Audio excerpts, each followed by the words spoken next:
म्हणजे बच्चूभाऊ त्याचं एक कारण हे आहे असा विचार करण्याचं किंवा विरोधकांनी आरोप करण्याचं किंवा लोकांच्या मनात संशयाला जागा निर्माण व्हायचं.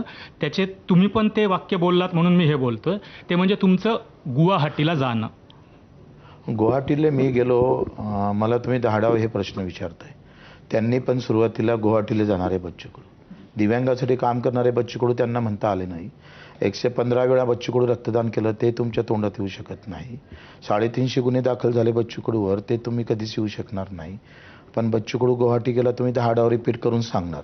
मग तुम्ही सांगा, उद्धव साहेबांनी काँग्रेससोबत युती करून CM झाले, ही काय नैतिकतेला धरून होतं का? राजकारण होतं. पण बच्चू भाऊ, गुवाहाटीला जाण्याच्या बद्दल म्हणजे तुम्हाला ते खूप असं कोणी बोललं की ते लागतंय का? म्हणजे असं तुमच्या जीवावर, माझं काय मत आहे, कारण असं आहे की तुम्ही एकटेच नाही, भरपूर जण गेले होते, तर तुम्हाला ते असं की तुम्ही गुवाहाटीला जाणं याचा अर्थ, याचा तुम्ही अर्थ काय घेताय? म्हणजे तुम्ही शिवसेने एकनाथ शिंदेच्या बरोबर गेला एवढ्याच पुरतं ते मर्यादित आहे ना?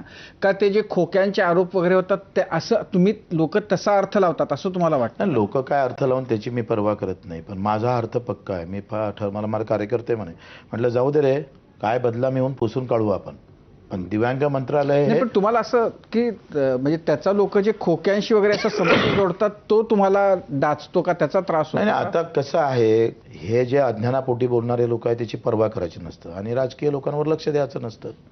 त्याचं अज्ञान आहे म्हणून बोलतंय किंवा त्याला चांगलं पाहताच आलं नाही असं समजा. त्याला आमच्यामध्ये चांगलं पाहताच येणार नाही आयुष्यभर, तर त्याला काय बोलायचं आहे आपण? पण तुम्हाला तुम्ही गुवाहाटीला गेलात ह्याच्याबद्दल तर तुम्हाला काय पश्चाताप होतो? पश्चातापाचा विषय नाही आहे. मला पश्चाताप झालं असतं, मी काहीच मिळवलं नसतं. तर मला पश्चाताप का होत नाही, मी अजूनही ताकदीनं गर्वानं सांगतोय, गेलतोय गुवाहाटीला, पण ते दिव्यांग मंत्रालयाला माझ्या दिव्यांगासाठी, ज्याला हात पाय नाही, डोळे नाही, ज्याला चालता येत नाही, बोलता येत नाही, त्याचं नेतृत्व करणारी मंत्रालय आता तिथं उभं राहिलं, ते त्या गुवाहाटीपेक्षा लाख मोलाचं समजतोय मी.